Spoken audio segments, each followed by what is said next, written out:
Welcome to 502 Entrepreneurs, Louisville's podcast featuring local business owners, entrepreneurs, and side hustlers, all who have a story to tell. I'm your host, Carl Armiho, owner and operator of Carl Armiho Photography and Louisville Cleaning Pros. Today's guest is Dr. Mike Norman with Modern Chiropractic and Wellness Center, who shares with us his approach to health and wellness.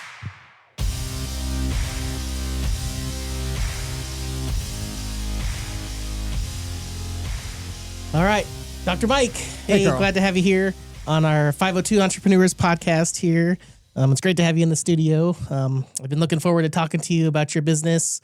I know you're into the health space and helping people become healthy, well, getting them feeling better. So that's like a perfect topic for the end of the year, start of the new year. Everyone's looking to start getting healthy and feel better. So why don't you introduce yourself, tell us who you are, what your company is, and kind of what you do. Right, Carl. Thanks. I've been looking forward to coming in and talking with you on the podcast. I like the studio. Things are looking good. So my name is Dr. Michael Norman. I'm a chiropractor in Kentucky and Indiana also. My business is called Modern Chiropractic and Wellness Center. And what basically the chiropractors want to do, just in general, is we just want to get people healthy and keep them healthy. We are the health-minded profession that you're looking for, and we want to do things naturally without drugs. The fundamental thing that we do is to get people healthy and keep them healthy. And we can branch out from that into a lot of different spaces. Yeah, I know. I think the word I use to describe you most of the time is passionate. You're very passionate about helping people get healthy and, getting there. And you have a lot of techniques and tools that you do, chiropractic being one of them. The wellness center being the other one that you're trying to branch more out to and grow. Why don't you touch a little bit on the chiropractic side of things first, and then we could move into like the wellness side of things and kind of what you're doing there. Well, if to touch on the chiropractic, one thing that chiropractors do, and we're really the only profession that I know of that really does this, is we ask why did that happen? And then we go address the why did that happen part of it. A lot of people come in pain and they think that the pain is actually the problem. But this is very important, Carl.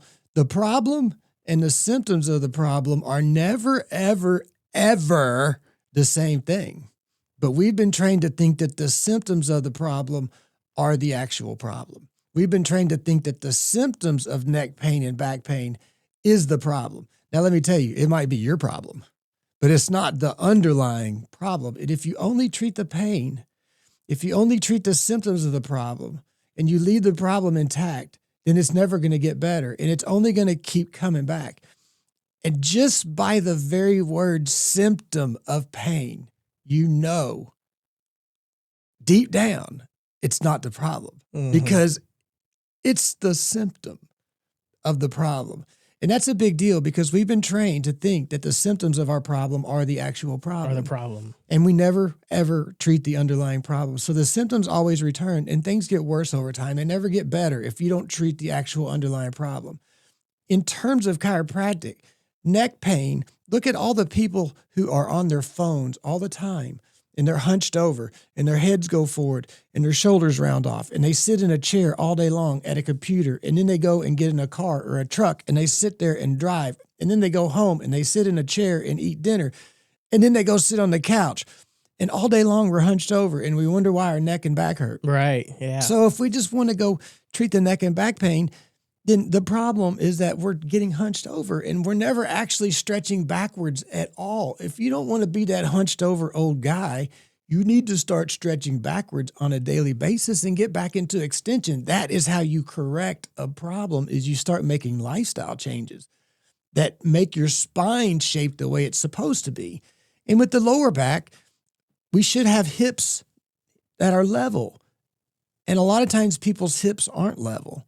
And a lot of times if their hip is low on one side, they're going to have a shoulder that's high on the same side. Now, if your house was low on one side, do you think your doors and your windows would shut and open properly? Yeah, probably not. Do you think if you replaced the windows and doors, it would help? No. Not long. No. Because the house is unlevel. You've got to jack that side of the house up and balance it out, just like you got to balance out their hips. You've got to look and see if their spine is misaligned. And if they have a misaligned spine, they're going to have problems out of it. Just like if your car front end was misaligned, you're going to have problems out of your tire. Yeah. You can change that tire all day long, but you got to fix that front end problem. Are most misalignments lifestyle related, or are they genetic? Are they people born with it, or like what do you see mostly? No, people aren't born with it. Well, actually they are born with it, but in the normal part of life, it gets corrected. So when you put a baby on tummy time, which is what you're supposed to do for babies, you're supposed to put them on their stomach. It encourages their belly to have deep breathing. It encourages their diaphragm to get strong because they got to push their body up. Right. Okay. It encourages them to be strong kids. But what happens is they start wanting to look up because they're on their belly. And this is when the neck curve forms, when they start looking up all the time. And then they're going to want to start crawling. And the weight of their belly is going to pull their low back curve down. So as long as you do tummy time like you're supposed to and the kids go through crawling stage, that's when your curves form. That's when... Right. Okay. Yeah, but that makes childhood happens. And then we start getting crazy. And then we start doing all stuff that is exciting. And we start having falls and accidents and fall out of a tree and hit your head in the swimming pool. Right. Car accidents, fell down the stairs, sledding accidents. There's a lot of things that can knock those curves out. And then some people are just born a little bit lopsided. Yeah. And, a half an inch here and there. It's not going to kill you, but it's going to wear out your knees and your hips and stuff. So sometimes people have to have a knee replaced. But why that knee and not the other knee? You took as many steps with the one as the other one. Why is that one bad and that one's not?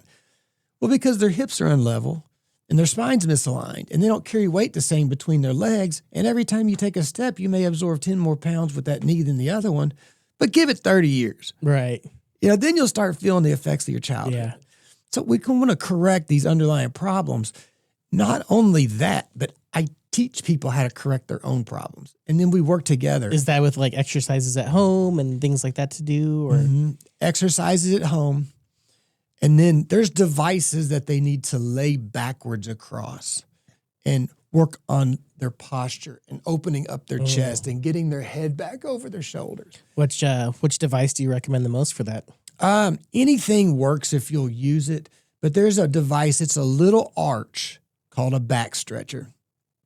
And they're about $40. And if I have somebody lay back across that for 5 minutes a day, just doing it every now and then is not going to help. But if you do it for 30 days in a row at 5 minutes a day, that's 150 minutes. That's 2.5 hours. So that 5 minutes a day, as part of a lifestyle change, designed to correct problems now so you don't become your hunched over grandma down the road. Right. You start now. You don't wait to get sick to try to catch up. You start now. And so those 5 minutes a day after a month is 2.5 hours. And that's when it starts to affect your posture. And you can work on this stuff now. You can fix these problems. And in the end, when you're feeling better, I don't want to see you very much. I've taught you how to fix your problem. We've corrected it. We've worked together. You've got all the tools to fix your problem now. It's your hands. So you've got the power. So we worked together over a year or so correcting these problems. And then you've got the education on how to do it yourself. So who do you recommend come see you for chiropractic work? Like what, I guess what's the patient's typical profile? I guess you would say it's someone who's experiencing neck and back pain or knee pain or kind of all of the above. Like when should somebody think, I should probably go see Dr. Mike and get a little bit of help here? Humans, the way that we think, if it's not hurting, if it's not causing problems, we're probably not going to do too much about it. Unless you're just worried about becoming your hunched over grandma and you don't want to have that posture when you get older. But generally, if somebody's having a problem and it's affecting their quality of life and they can't play with their kids and they can't sleep and they can't carry the groceries in and they've got pain from their shoulder blade down to their arm or from their low back pain down to their leg, those are good people to come in. Let's find out why it happened. We want to treat the problem too, but we want to treat the underlying problem. Right. And anybody who is wanting to make a lifestyle change to get healthy and stay healthy those are my people. It's not just about patching me up for a little bit till it keeps coming back over and over. It's about this made you feel better. Let's keep doing a little bit of what made you feel better. Because let's keep it going for a while. Yeah, when you retire, you don't want to give all your gold to those doctors and take those drugs that you don't want. But if you don't want to take those drugs, it means you got to fix some problems. Right. Because you have a choice whether you realize it. You're going to fix your problem or you're going to take drugs. And if you take drugs, your problem is going to get worse over time because you're covering up the symptoms of the problem. It's you're just not a actually masking thing. You got it, man. Yeah. Yeah. And so if you want to take drugs, you don't have to fix your problem, but your problem is going to get worse over time. And then when you go to retire, you're going to be just taking all kinds of drugs for different problems. Everything that somebody takes a drug for is a choice because they can fix that stuff naturally. There is an underlying imbalance somewhere, and there's probably multiple, and you were probably born unhealthy. Honestly, kids aren't born healthy. They look cute, but we're actually born sick. And in the first years of our life, we're detoxing stuff out of our bodies. And so you may have actually been born with imbalances that can be corrected. I'm not saying people don't need drugs. There is a time for everything, but 95% of them can be corrected with diet and nutrition if that's what you want to do. So my people are the ones that don't want to take the drugs and they want to fix the stuff naturally. And they're looking for the answers, and I've got them. We can figure out what the problem is. And if I can't help you, I'll get you in the hands of somebody that can. Okay. But my people are the ones that are looking to change themselves so that they don't have to take all those drugs and they stay naturally healthy. Sure. Mm-hmm. How long have you been doing the chiropractic side of your business? I've been doing chiropractic for over 20 years. I'm going on 25 years. Okay. And how long have you been in the wellness space side of the things? I know chiropractic is a wellness side of things, but you're moving into more of like a holistic wellness kind of approach. I guess I would call it. Is that what you would call it as well? It's a more well-rounded approach. Yeah. And you know, for about 10 years or so, I have been actively researching how humans actually heal. And I found out that we all heal the same way. It's the same problems over and over and over. But one big thing is we don't actually know what health is, and we think any symptoms are sickness. And that's a big deal because symptoms are not always a disease.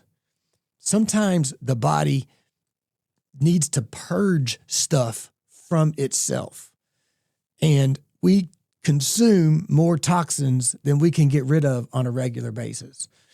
And so sometimes, like right now is wintertime. And I'm going to tell you right now, this whole United States is about to go through an unplanned seasonal detox. And what I mean by that is we've been trained to think that sniffles and a fever is sickness and there must be something wrong with you. And we've forgotten that the body can heal itself. We've been trained to think that the body can't heal itself and any uncomfortable symptoms must be a disease and something is actually wrong with you and you need medical intervention to give you antibiotics to reduce those symptoms. But what's really happening is we're about to go into hibernation. We're not supposed to be consuming all of this food. We're supposed to slow down in the wintertime. There's not supposed to be food everywhere. We're hunter-gatherers. If you want to eat today, go kill a squirrel and find a rabbit. I mean, go kill a squirrel and find a carrot or something. You just not that much food out there. And so the body takes this opportunity to purge a bunch of toxins out. And it comes out through our hair, through our skin, through our sweat, through our spit, through our pee, through our poop. It comes out of all of these things. And everybody's going to get quote unquote sick right now. But what they're really doing is one last good purge of toxins right before we go into hibernation at wintertime. My wife is homesick right now, sick. We need new terminology, but she's having uncomfortable symptoms with her tonsils.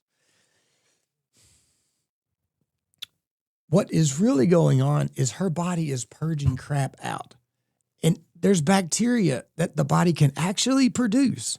We can produce the exact bacteria that's needed to break down what is purging out of her tonsils right now. And it's uncomfortable. And we don't like symptoms. And we've been told if it's uncomfortable, you must be sick and there's something wrong with you. But really, her body is kicking stuff out, and she needs to support that process. Because if she goes to the doctor and gets some antibiotics, because these bacteria are uncomfortable, what's going to happen is she's going to knock that, whatever the body's trying to purge out, she's going to knock it back down inside of it. So the stuff is actually trying to come out of the body. But if you take those antibiotics, you'll shove it back down, and it might come out some other way, like psoriasis, So what do you recommend people do to support that process? Well, first of all, stop eating so much sugar. Number one. Yeah, sugar's the worst for Everything your body. gets better when you stop eating so much sugar, especially when you know that wintertime's coming, everybody's going to start having all these symptoms. It's time to straighten the diet up. But humans don't like that. We like to do whatever we want to do whenever we want to do it. That's true. And we're on this earth, we can do it. And that's true, but there are consequences to it. And so we don't know that what we're eating is this bad for us because we've got all these commercials on TV that say, eat all this sugar, eat all this stuff, and then go to your doctor and ask for these drugs. And we've been trained to think that that's the proper way.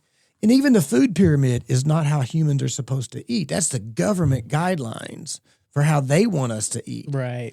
And we're not supposed to be eating all these grains. Yeah. I mean, a lot of people nowadays, I think it's becoming more popular that food pyramid's upside down. Mm-hmm. Basically the one that we grew up with.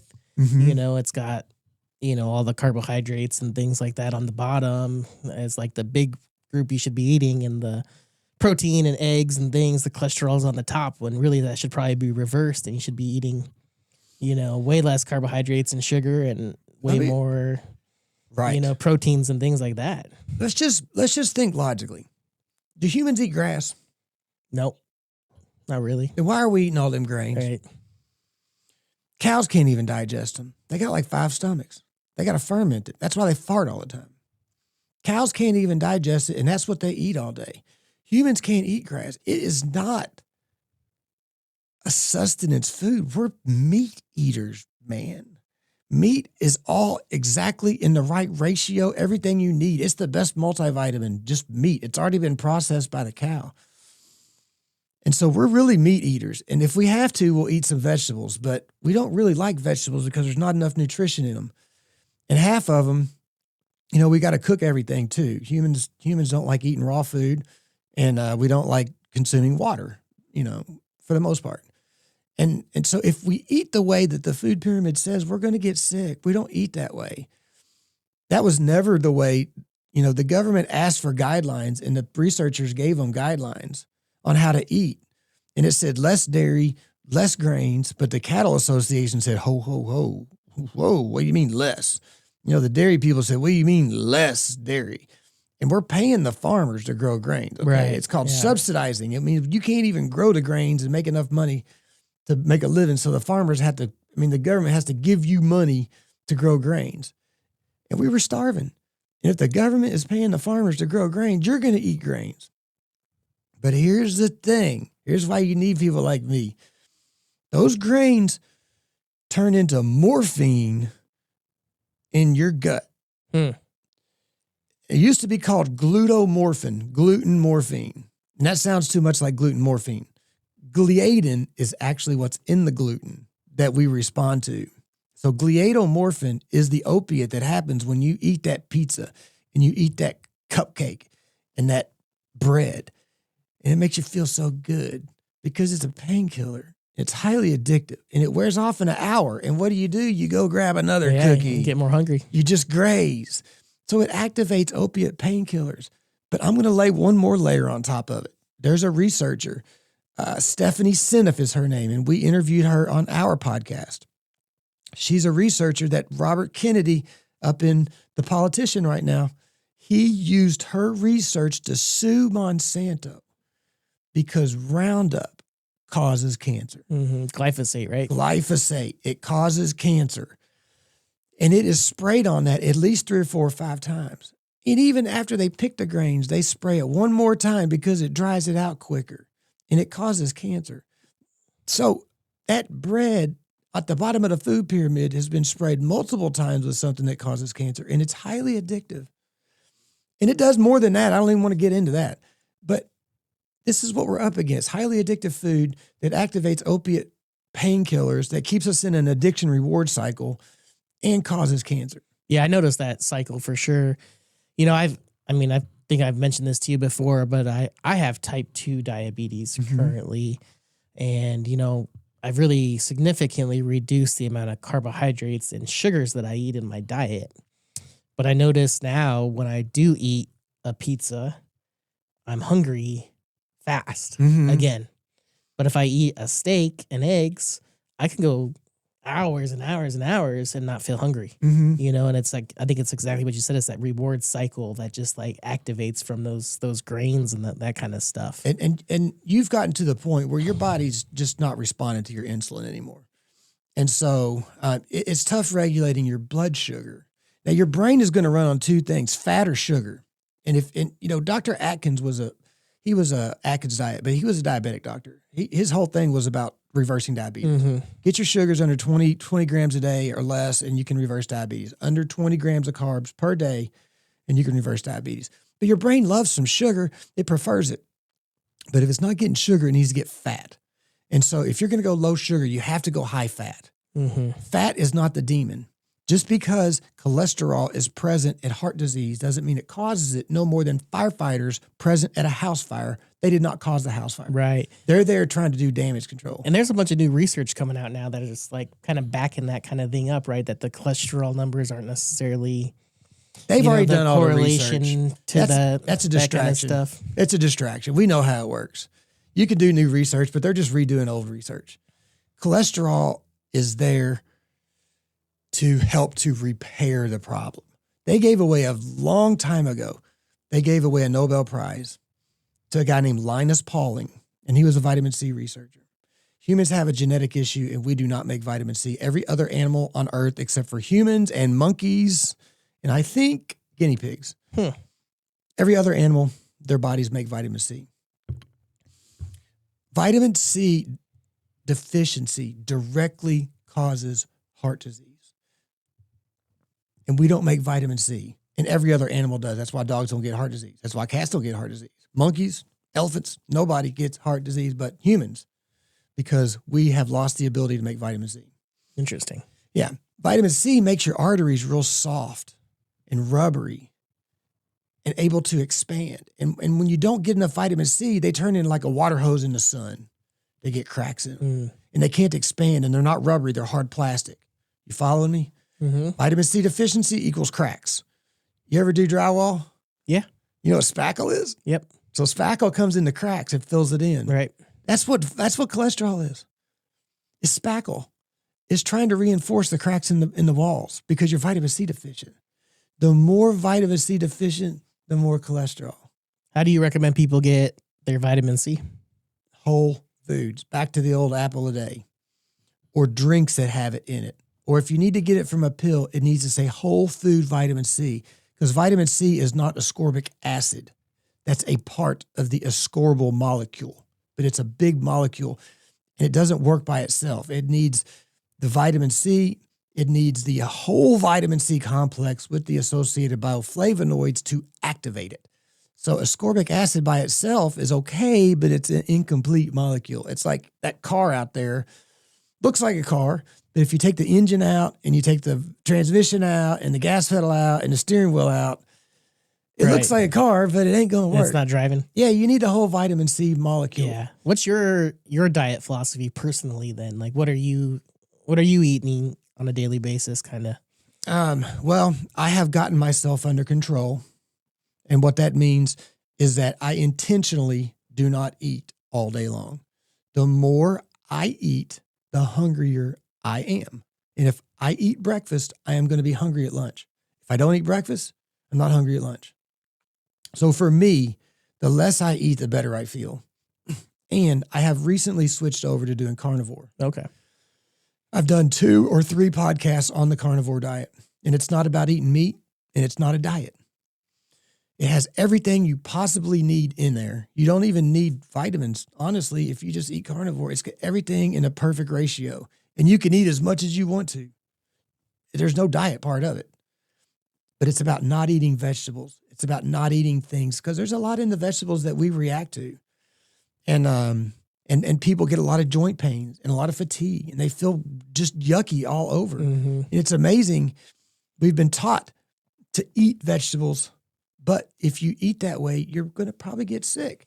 Yeah. And by omitting that from my diet, a lot of fatigue's gone away. I'm sleeping better at night. The joint pains. I mean, the weight loss just comes off because you're not consuming a lot of inflammatory stuff that you didn't know was inflammatory. So I've really had to do my own research, and I stopped listening to what people have taught me.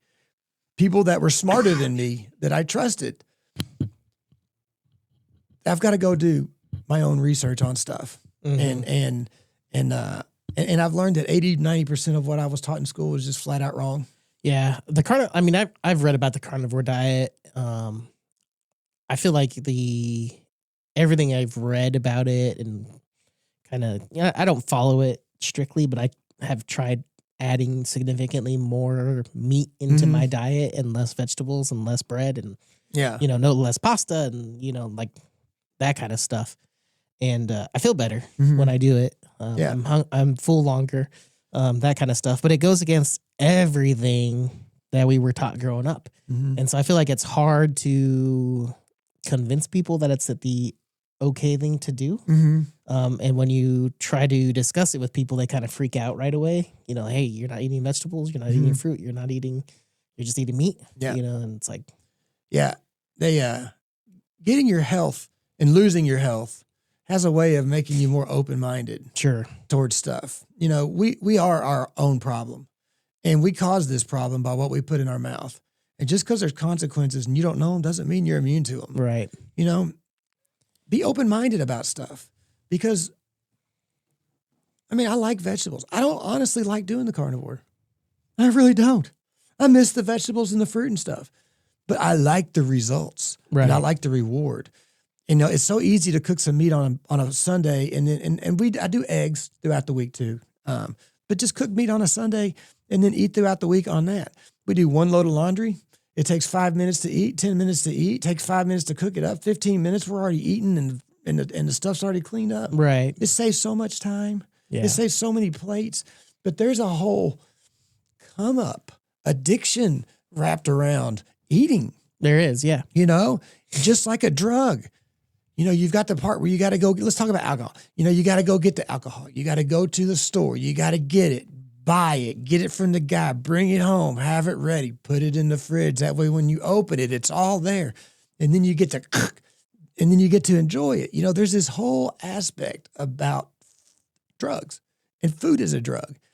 And I miss that. I miss cooking. I'm a great cook. I miss the camaraderie of being in the kitchen. I don't miss the cleanup, but there's a certain amount of, as the food's almost done and you prepared it, you're about ready for it, and the build up, and then you get the food, and there's the and there's the release, and then there's the after, and then there's the come down. Just like that has flatlined. Like I don't get any of those ups and downs. Like it's all flatlined. The food is not an addiction like it used to be. It's just food. I don't know if you listen to the Joe Rogan Experience podcast at all, but I think he says it really well, and he says that food addiction is one of the only addictions that you actually have to do the thing to live, right? If you're addicted to alcohol, you don't have to have alcohol. You can cut yourself off cold turkey, same with cigarettes, nicotine, things like that. But if you have a food addiction, you still got to eat every day. It's everywhere. And it's, so it's like one of the only addictions that you still have to like indulge in just to survive, which is really challenging kind of thing for people. And I think that's a very like kind of good way to put it. But I think you're exactly right with the food, I think we're trained that way by society. It's like, what do you do with your friends? You go have dinner. What do you do with your family? You sit down at the dinner table and have a big dinner and talk and, do things like that. It's just kind of part of our societal culture that, we do things with food and gather around food and do things like that as well. Yeah. And so you do lose that. Now I'll sit there and talk and, but you do lose that. Yeah. But what you gain is peace of mind, because you don't have the ups and the downs and the ups and the downs. Yeah. And in my whole health journey, that is the biggest thing I got back is peace of mind. And I have to make my decisions based on what give me peace of mind. I don't always want peace of mind. Sometimes I want to go see what they're doing over there. Sure. I want to go see what that thing tastes like. Yeah. But it doesn't end. Like if I go, my weakness is chocolate. And if I eat some chocolate, it doesn't end there because it'll stir it back up. Mm-hmm. And I'm trying to get flatline peace of mind, just nice, smooth, level life, not ups and downs all over the place. I find it interesting. Like I've off and on, I'll wear a continuous glucose monitor so I can kind of keep an eye on my blood sugar levels, right? And see what happens and things like that. If I go meat only, my blood sugar stays flat all day. If I do multiple days in a row, only meat all day, my blood sugar is just basically the same. I get a little bit of fluctuation in the morning. When I wake up, it goes up a little high, but then it comes back down again. It's really interesting to see. But if I throw in, a rice, a pasta, a pizza, my blood sugar spikes so high. And then when that insulin kicks in, it drops the sugar real low. And then before you know it, I'm sleepy, and I'm ready to take a nap. And, I never really growing up or, in the past correlated it to, those types of foods. But when you watch it in real time with the CGM, the continuous glucose monitor, you can really tie together how the food is making you feel. And you can see it on the graph, and then you tie that to your body. You just have to be kind of aware of it, I think, is kind of the thing to do, that kind of thing. But I think it's a super helpful tool if you're trying to figure that kind of stuff out. And you can reverse type 2 diabetes. That's what they say. Don't let them fool you. You can do it. But your body, people, no offense to you, but people just, your body just gets sick and tired of all that sugar. And it's almost like, this is my opinion, but it's like I'm kind of here on this earth and I kind of don't have a purpose. I'm here. I'm trying to figure out what I'm here for. And I just go from one place to another looking for rewards, just one after another. Right. I mean, we are so trained for dopamine, and that's a reward. When you have dopamine, it rewards you. But really, what we're looking for is peace of mind. So there was a change that happened. This feels good. I want some more. Became, this feels good.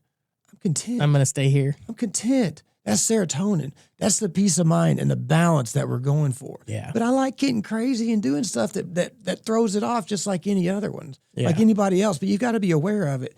And until I was aware of it, I didn't realize that I'm just going from one thing to another, just looking for rewards. And the reward wears off and I want some more. Right. That's the addiction cycle. Yeah. But intentionally, that's what I want, but that's not healthy anymore. It's really hard for me and humans to regulate ourselves. When our emotions tell us we want something, then logic goes out the window and we're going to do it. Right. And so it's really hard for me to say, hey, I got myself into this situation. And if I continue doing that, I'm going to stay in this situation. It's going to get worse. So I've got to regulate myself. And it's really hard to do. It is. And you can't do it perfect. No. I mean, some people can. You can, but those people, I don't understand those people that can just do everything perfect. It's like, Yeah, it's hard. you got to have some little sway, or at least I do. Yeah. But it's a matter of getting back on track. Don't get into the sugar for too long. Don't get into the unhealthy habits for too long. You can do it, but the way I keep myself under control is 2 times a year, I have to do a detox off of everything that I put in my mouth, that I put in my body, that I put in my environment. All the stimulants, all the coffee, all the sugar, all the anything. Like if it's not directly helping me produce energy to heal with, it's just another toxin that the body's got to kick out of the body. Do you do that by fasting, or how do you do that detox? Well, for a week or so, I fast. Now, that's not for everybody, but for a week or so, I give my body a total break. And your body's got enough energy to digest food or heal itself. And digestion of food takes priority over healing. So if you've got food in your belly all day long, like you get up and you eat breakfast at 9, and then lunch at 12, and then snacking at 3 and 4 and 5, and dinner at 6, and then snacking at 7, 8, 9, and you go to bed at 9, and then it's going to take 3 more hours to digest that protein. From 9 o'clock in the morning until midnight, roughly, you're doing nothing but digesting food all day long. You ain't healing. If you got a belly full of food, you're not healing. So the purpose of fasting is to give yourself a break. It lets all the energy and the physical matter get out of your body. So when your colon cleans out and there's nothing down there but water, all of your energy is going towards digestion, not digestion, but it's going towards healing your digestion or healing your brain or cleaning the clutter out of your blood or fixing your back problems.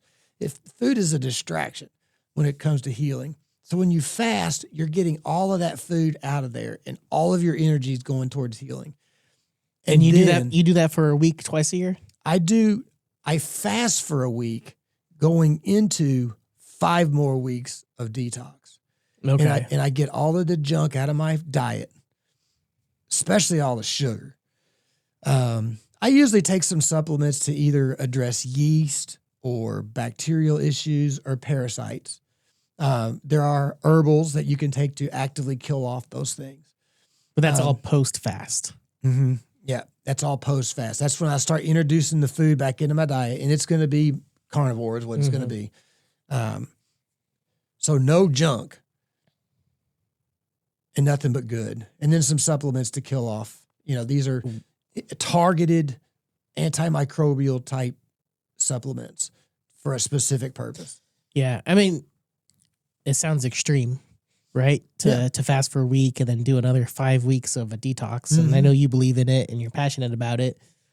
Where would you recommend people start on a smaller scale if they, because I think it's hard for people to think I'm going to do a water fast for a week. No, they don't have to do that. They don't have to do that. What's the shortest amount of time you think that would be? The thing with the fast, it don't become fun until day 4. Okay. And that's when people want to break it. And so if you've never fasted before, there's a feeling that happens when you're not hungry. And it takes 3 days to get all this junk out and you get over into weight loss mode, which is called ketosis. It takes about 3. The 4th day is, when you're going to get into it. So if you start fasting Monday, Tuesday, Wednesday, Thursday, maybe Friday is when you're going to get into ketosis. And that's the weekend. And that's when people want to break the fast. So those first 3 days is when the yeast is dying off and you're emitting a lot of toxins. And when you stop feeding the yeast sugar, it's going to die off. But the yeast was actually breaking down toxins in your body. It's breaking down heavy metals that humans can't break down. It's breaking down chemicals. Stuff like glyphosate can be broken down by yeast and parasites. And so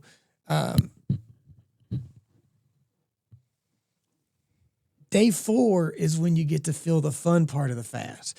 That's when you're sleeping great. Your energy, just trust me, it goes through the roof and you will not be hungry, 0%. And at that point, you can fast as long as you want to. Your body will tell you when it's time to come off the fast. And it's usually like day 20 or so. But it's a weird feeling to have no food in you, be hollow on the inside, but your energy level is just crazy. And you're sleeping and you feel wonderful, but you're hollow. But people around you don't understand why you're doing a fast either. So you don't do it to lose weight. I think that's the tricky part. Yeah. Because we all have family, we all have friends. A lot of people aren't going to be supportive of a fast that long, probably, right? They're going to be concerned for you, worried about you. Screw them. They think you're going to pass out, whatever the case may be. Yeah. What's the longest fast that you've done 20. personally? 20 days? 20 days, yeah. And that's why I told you 20 days, my body told me it was time to come off of it. If you don't eat for a week, your family don't like it. No. And if you don't eat for a weekend, they don't like it. And if you go the next week all the way to Friday and you still ain't ate, they really don't like it. They don't like, I'll sit there with my wife while she eats dinner and look at her. We'll talk, but you ain't eating. Like, no, I'm not hungry. Why would I eat if I'm not hungry? But this has been going on since the Bible. This has been going on since the beginning of time. We are supposed to go through periods of famine. We are not supposed to have food everywhere. We don't have to have 3 meals a day. We don't have to even eat today. And once you get down into ketosis, like sometimes I just slip into ketosis on accident, just normally. And I might not eat for a day or 2, but I'm not hungry.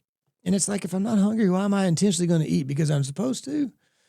Doing all that stuff I'm supposed to do got me sick. Right. Doing what you told me was right got me sick. And now I want to keep listening to you about how to get healthy? Ain't no way. And so the less I eat, the better I feel. Yeah. And the more I eat, the more fatigued I am. And you wouldn't know that unless you've been down the path I've been down. All that weight drags you down. All that sugar makes you fatigued. And you can't sleep at night and you're up peeing all the time because, the sugar wears off and it's a diuretic and then it makes you got to pee all the time. We can't sleep at night. It really negatively affects it. Yeah. So I'm pretty excited because I just bought a half a beef. Okay. It's going to be ready the last week of December from the butcher shop. Okay. So come January, I don't know if I'm going to say like I'm going to be like a strict carnivore diet, but I'm definitely going to lean more towards it because my freezer is going to be full of meat. So would you recommend a little fast before I start that? That's just up to you. That's a personal thing. Fasting is totally a personal thing. But it's about getting myself under control. Mm-hmm. Remember, it's about getting peace of mind. And so if you've never done it, I did a 2-day, 1-day, 2-day, 3-day fast, but it don't get fun till day 4.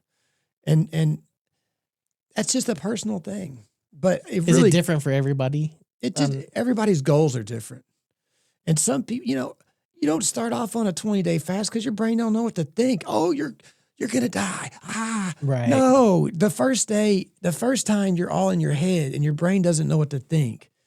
But the second time you do it 6 months later, it's gotten a little used to it. And the third time you've done it 6 months later, it kind of, this thing again. You kind of almost need to build up to it over the course of a couple detox cycles. To not listen to your brain so much. And it's your brain artificially hyping things up and we believe it. Oh, this is so dangerous. No, it's not. You're not going to die. It's totally fine. But when you lose 15 pounds on a detox and you get your weight under control and you feel better and you sleep better and your clothes are fitting better, and you're like, oh, maybe there's something to this. Maybe I should continue this. So what I actually did, and I haven't even told you about this, but I built a program, and it's taken me 10 years to build this program. How do we fix pretty much everything that's wrong with you internally? I'm talking metabolically. I'm not talking your back pain and your shoulder issue. This is the wellness side of your business. This is the game changer health recovery process, which is in addition to the wellness side of our business. Okay. But this is a process that I could take people through, that I do take people through. We fail to heal because we get too many chemicals in our bodies. And it's not about bacteria, infections and stuff. We get too much junk and clutter internally, and we can't get it out of us. And we get malnourished, and our minerals get out of balance. How do we just fix everything that's wrong without doing any testing?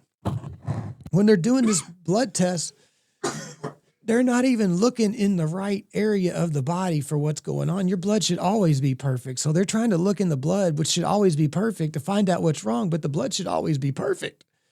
What's going on in the blood is not the problem. It's the symptoms of the problem. So how do we just fix everything that's wrong with somebody? And what I learned is the thing that's wrong with you is the same thing that's wrong with everybody. Lack of power is their dilemma. And it always has been. Lack of power. What do you mean by that? Energetic healing power. Your body can heal until it can't. What happens? Why can it not continue to heal? And there's certain things that happen, and they kind of happen in order. And so what I've learned is if we don't focus on the symptoms, because all of those diseases, multiple sclerosis, Lyme disease, autoimmune disease, irritable bowel, well, that's a syndrome. All of these things that we've given these titles to have nothing to do with what the underlying problem actually is. These diseases like multiple sclerosis is what happens when you have the problem. What happens with multiple sclerosis is stuff slips in our body that shouldn't need to be there. And some of it goes to the brain, and the brain doesn't like it, so it starts putting a wall around it, and it puts a cyst around it. And those are the white spots that are in the brain. What's in the white spots? Bacteria, stuff like Lyme disease. How did it get in there? Well, we poisoned ourselves. And this stuff that should have gotten killed in our intestines actually slips into our bodies, and it goes different places. And then it starts causing problems. But the problems that it caused aren't the actual problem. Why did it slip into the body? Why did your immune system fail? Why did stuff in the gut allow stuff to slip and leak into the body like that? These are the underlying problems. And the symptoms are what we think are the problem. That's the titles they give on the diseases. Those are the titles of the symptoms, but that's not the problem. Mm-hmm. The problem is we're putting stuff in our bodies that don't belong there. All of this man-made stuff is generally acidic in nature. And when you put a bunch of acidic stuff in your body starts getting acidic internally. And what happens, bacteria express themselves in acidity. So does yeast. And if it gets worse and worse, you're just getting more shifted from healthy. The further away from healthy you get, the more significant the problems get. So what's the program kind of designed to do, or, I guess kind of walk us through the program a little bit and kind of what you're doing for people? So there's really a couple different parts of the program. One is internal detoxification. We've got to get the junk out of the body that slipped in there. But before that, we have to fix how the person produces energy. And they produce energy from their food. So we have to break our food down properly. So fixing type 2 diabetes is pretty much the same as fixing multiple sclerosis. And it all starts with our teeth. Because our teeth are supposed to break down the food. And it's supposed to get down into our stomach and actually be broken down. Mm-hmm. But we don't have any teeth in our stomach. It's supposed to be chewed up. We don't chew our food. We chew, swallow, chew, swallow, just as fast as possible. And then we get this undigested food in our stomach, and we're like, well, you deal with it. I'm not going to chew it up. You deal with it, stomach. Well, the stomach's not designed to do that. And so we don't break our foods down, especially our proteins. Our proteins get into our guts unbroken down. And what happens is we've poisoned ourselves so much that we've got a gut wall that's become loose, and it's supposed to be tight like Fort Knox, but the gut wall gets loose and there gets gaps in it. And these big proteins that are undigested slip into our bloodstream. And undigested proteins should never be in the bloodstream. That's an emergency. Proteins are supposed to be broken down into amino acids. That's what gets into our bloodstream, and then our body reforms them into proteins. So we've got things that we can optimize. Slow down. Chew your food, break it down, mix it with your saliva. So when it gets down into your stomach, it's broken down. We're making you more efficient. We're making it so you actually break down your food and get it right in the right form that your cells need it. So you've got to fix all these different steps. Every place that your food goes to needs to be addressed. It needs to be broken down better in the stomach. The gut lining needs to be repaired. The bacteria are all out of balance. There's too much yeast in there. That stuff's got to be addressed. The gut lining needs to be healed, and there's supplements for it. It'll take I don't think a year is long enough, but I think 2 years is plenty. So let's say it takes 2 years for you to heal your digestion. Then you get the nutrients into the bloodstream. I'm going to simplify it, but it needs to be cleared and cluttered, and all this undigested junk needs to be broken down. You need to get the food into your cells. And the cells, the walls are full of toxins. I mean, when we talk about detox, it's not about parasites. The toxins are actually stored in the cell walls. These are like glyphosate and pesticides and herbicides and synthetic petroleum-based products and those forever chemicals and the stuff that's making boys change into girls. There's chemicals in the water that are making people change sexes. That stuff gets into our bodies, but it needs to be pulled back out, and it gets stored in our fat. And so we've got products to do each one of these steps, but all of it is designed to get the nutrition into your cells, into these things called mitochondria, and that's where the energy's made. But you got to fix all these steps first to get it into the right form to say, here, make energy out of it. But like an engine's got an exhaust too. And you got to get that exhaust cleaned up. And there's imbalances that happen. Humans have an issue with iron. Iron gets stuck in places that it shouldn't be instead of in our blood. When it's not in your blood, people say I'm anemic. And they think it means they don't have any iron in their body, but their body's just slammed full of iron. It's just in the wrong spot. It's not in the blood. So there's actually systems in the body that are designed to remove iron and put it back in the blood, but it gets stuck inside those mitochondria. And that's where oxygen and iron come together and they make like free radicals, which is kind of like a dirty exhaust from a diesel truck. You seen those things? Mm-hmm. The big black exhaust coming out. When you don't make energy clean, that's what the exhaust looks like. And that's not healthy for us. So we've actually got to actually clean the exhaust. We've got to clean the inside of the engine. We've got to clean the blood. We've got to repair the digestive lining. We've got to fix those bacteria that are out of balance. We've got to digest our food properly. We got to chew it. And once we get that digestion worked on, then we got to address metals and heavy metals. People got a lot of mercury fillings in their teeth. It's never been approved for put in the mouth ever. Never. It's never changed since the Civil War. Mercury is one step below radioactive. And you don't hear this. This is why you need me. They put stuff one step below radioactive in people's mouths, and then you wonder why you don't feel good. It's a poison. Are they still doing mercury fillings? Yeah, they're these still days? the American Dental Association 100% pro amalgam. I don't care what they say. They're pro amalgam. Every dentist that's ever put mercury fillings in somebody's mouth is liable because it was never approved. I don't care that they taught you to do it. You did it. It was never approved. It causes brain poisoning. It causes poisoning. But not just that, but aluminum causes poisoning too. And that's in our pots and our pans and our soft drinks and them beer cans we were talking about. Aluminum causes Alzheimer's and autism directly by the area of the brain, the hippocampus that it goes to. They go there and they cause Alzheimer's and autism. So you've got to remove the aluminum. You've got to remove the mercury, the cadmium, the bismuth. Those are toxins that we know how to remove. We know how to get the petroleum-based products and the glyphosate and the stuff that's been manufactured in the lab, like the plastic water bottles. We're not supposed to have all that plastic, synthetic, petroleum-based stuff that causes cancer. And so we've got to remove everything that we know to remove, just systematically. And removing heavy metals from the brain is different than removing plastics from the cell walls. So break the program down into like steps. The first step, the first year is the biggest one.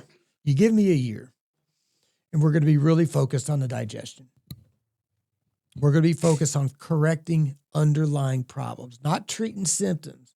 We're fixing the digestion problem. We're fixing the gut problem. We're fixing the bowel problem, the leaky gut bowel lining. We're fixing these problems. We're fixing the clutter in the blood. And is that all done through coaching, or is it done through supplements or food, diet? Like what's like the overarching principle to make that happen, I guess? I want people to be able to fix themselves. And I don't want to have to teach every single person how to do it. So I've shot videos. I got about 10 of them. And if these 10 videos are the things that we need to correct. Watch the video, and it's going to do a deep dive. If you're a deep dive type of person and you want to know the guts, how it works, I'm an educator. We'll do a deep dive on each one of these things. And if you correct these things, you're going to get better. The first, it takes about a year to get through, to get everything in place for the digestion. And you just do one thing at a time. We've got time. You don't do a whole bunch. You don't know how somebody's going to react. Just one thing, one step at a time. After that first year, you still need to do the work. You still need to keep taking those supplements. But like I said, after about 2 years, the digestion will be healed. You don't need to keep taking those supplements anymore because we've actually fixed a problem. So you move on to another phase. You don't keep taking the stuff forever. Once you fix a problem, you don't need that product no more. So give me a year. We'll go through and we'll have all the gut digestion stuff in place. They needed to keep taking that for another year. But the second year, if they want to keep furthering their journey, they need to address those fillings in the teeth. And that honestly could take a year. So the second year, if they want to continue, they're going to have to address those fillings in the teeth. And they usually do 1/4 of the mouth at a time. So they have to go in and like actually remove them. They have to go in, put in something new. Yes. And there's a very special way to do it. And they wear a spacesuit, pretty much. You've got a suit on. You've got your own source of oxygen. You've got high volume suction in your mouth. because they don't want to expose themselves to your mercury fillings because it's a biohazard. Remember, as soon as they pull it out of the mouth, it's a biohazard. They got to put it in special containers to. So a normal dentist isn't doing this for you. A normal dentist can remove them, but they're going to get in there and drill them out, and they're going to expose you to a lot of mercury, and they're going to expose themselves to mercury, and they're going to expose the people in the waiting room to your mercury. A normal dentist isn't trained on how to remove them safely. They can do it, but if you're very sick, you need to go to a specialty dentist who does a specialty procedure to not re-expose you to all this mercury stuff, because it is a biohazard. As soon as you take it out of the mouth, it becomes a biohazard. But once it's inside the mouth, it's fine. That's what they say. It's not. It's a total toxin. And you're wondering why you can't sleep and you're not healing right. And mercury damage affects the ability of the body to make enzymes, which are needed to repair everything and to make all your hormones. And if you're poisoned and you can't make the enzymes, you can't run the body. It's just dismantling you from within slowly over the course of a lifetime. And you think it's normal to feel this way, but it's not. You just only know you. You don't know the bigger picture of everybody else. So you're having people learn to chew, fix their gut, address fillings in their teeth. What comes after that? That is pretty much it. That's the program, essentially? I have fixed everything I know to fix. I've pulled everything out of the body that I know how to pull out.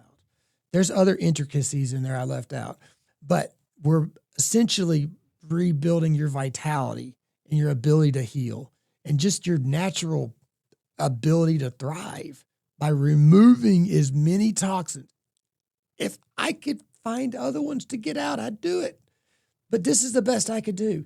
I've pulled out everything I know to pull out.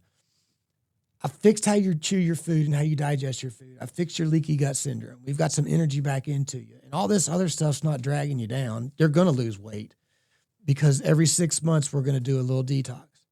And during those detoxes, they're going to learn how to eat properly.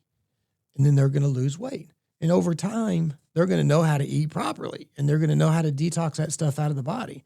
After the detox, for me, sugar and stuff will creep back into my diet. But 6 months later, I'm going to get it back out again. Mm-hmm. And then it'll creep back and I'm going to get it back out. That's how I keep myself under control. And if it's for somebody, then we'll let them do it. But that's how you systematically restore health, by fixing underlying problems. You don't have to do a bunch of testing to see what the symptoms of the problem are. The actual problems don't show up in the blood work. The blood work should always be perfect. And the blood work ain't going to tell you what's going on in your brain or in your tissues. It's going to tell you what's going on in the blood. So, and I don't think we have a ton of time left, but when I went to tour your office, are a lot of those gadgets and things you have help with that process? Like the sauna and the hydrogen water and what was the other thing? The oxygen. Yeah, we've got oxygen therapy and we've got a energy balancing foot bath. All of my treatments are designed just to bring your body back down to normal. Down or up. It's just designed to balance it back out. You can't get healthier than healthy. And so we just want to keep going in the right direction. So we've got chiropractic care, but what else can we do in addition to chiropractic? So for the wellness center, we've got 3 or 4 different therapies that they can do in addition to chiropractic. So if you come in, my favorite one is by far the infrared sauna. You're going to come in, you get adjusted. We restore the neurospinal integrity so that the body can run itself. That keeps you healthy. They go get in the sauna. When you're in the sauna, the infrared light charges you internally like a battery. It's not all about the heat. It's about the infrared light. When your body gets warm, you will start to release toxins. And I have them drink a highly oxygenated ozone water while they're in the sauna because it's an immune system stimulant, regulator, and it'll cause things to flush. Once it kills something, it'll flush it out of the body.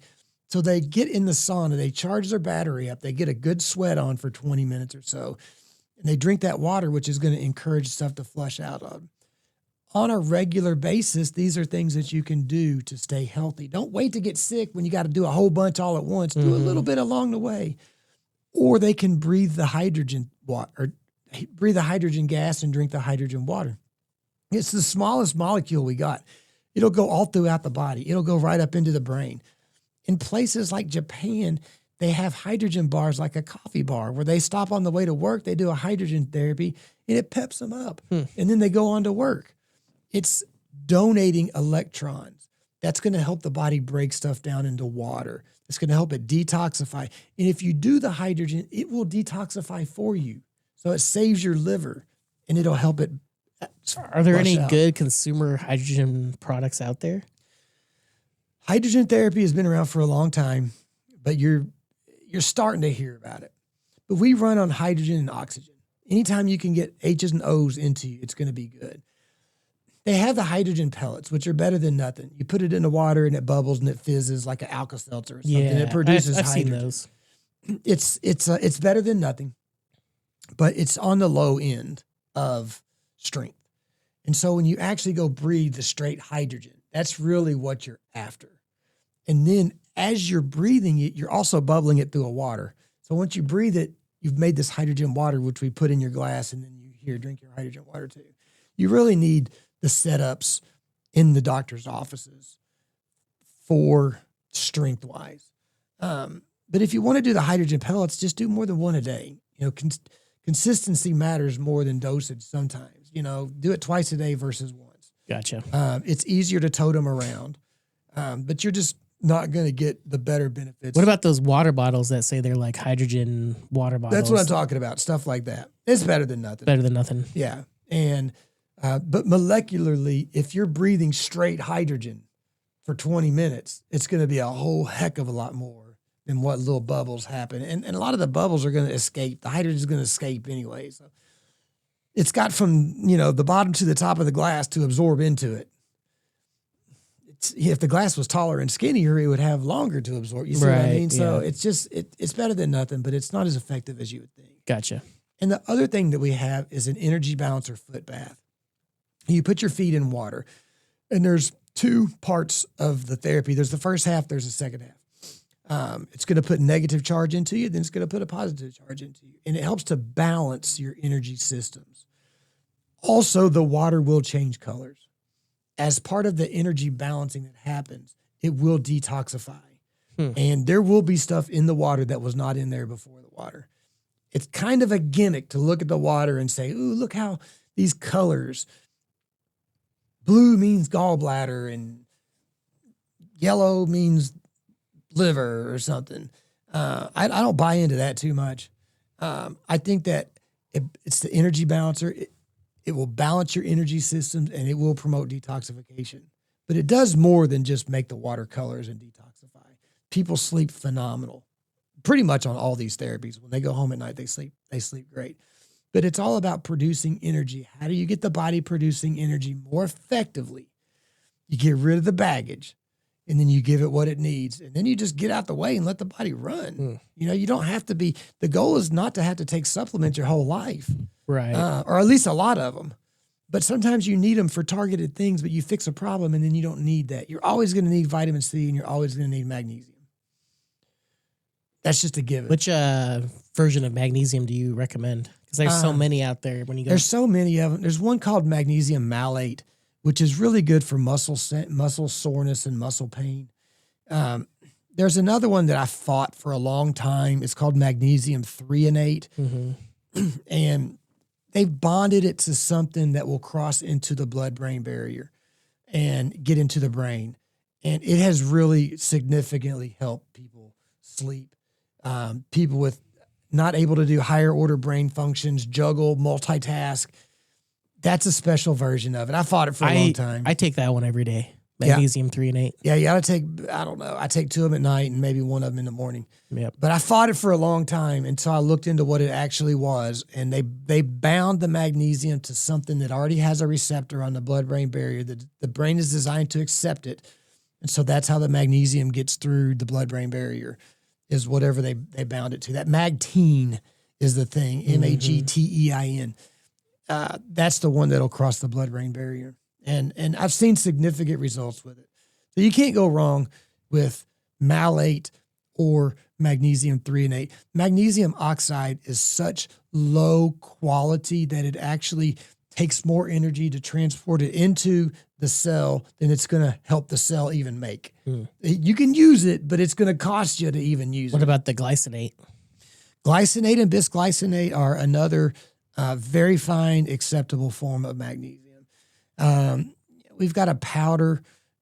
Sometimes we use it at night before bed, and then we'll even put magnesium sulfate or chloride. It's a cream, and my wife likes to put it on her calves before bed because it'll keep them from going into spasm and cramping up. Yeah. And so all of them are pretty good. Just stay away from the citrate, stay away from the oxide. There's just low quality people that if you even see them selling that product, you might want to stay away from the whole company because they sell crap products. Right. That they know don't work very well, but they're cheap and you get them because they're cheap, but it's a form that your body don't even like. Gotcha. Yeah. Well, Mike, I really appreciate you coming here today. If people are interested in working with you, learning more, I think you have a couple different channels on ways people can connect with you. Why don't you share those now and let people know how they can find you? What's the best way? If they're interested in your program, how do they get a hold of that? Okay. That kind of thing. Right. Well, my business is called Modern Chiropractic and Wellness Center. It's in Louisville, Kentucky. modernchiro.com is the website. And you can find pretty much everything on there. We do have a fairly robust social media outlets. We've got a Lyme disease, autoimmune, environmental medicine support group that's on Rumble. I've also got the Game Changer Health Recovery Process on Rumble. If you go to our YouTube, which is Modern Chiro KY, there's a lot of miracle type testimonials of us helping people with nerve damage, neuropathy, scarring on the brain, Cipro antibiotic damage to their tendons. We've got a lot of testimonials from things that you don't equate with chiropractic. And there's technology that I use, which are frequency energy-based devices to get those results. So if somebody is looking for help and they can't find the help anywhere, I've got equipment that works. And it's not just what you think of normal chiropractic, but chiropractors can do things that you don't know about. So if I can't help you, I'll help you find the right person. Give me a call. And if I can't help you, I'll help you find the right person. I've been in your office. I've seen all the equipment. There's a lot of things that I've never seen in anybody else's office. So yeah, definitely, if you guys are interested, give Dr. Mike a call. Yeah. Well, Mike, I appreciate you for being here.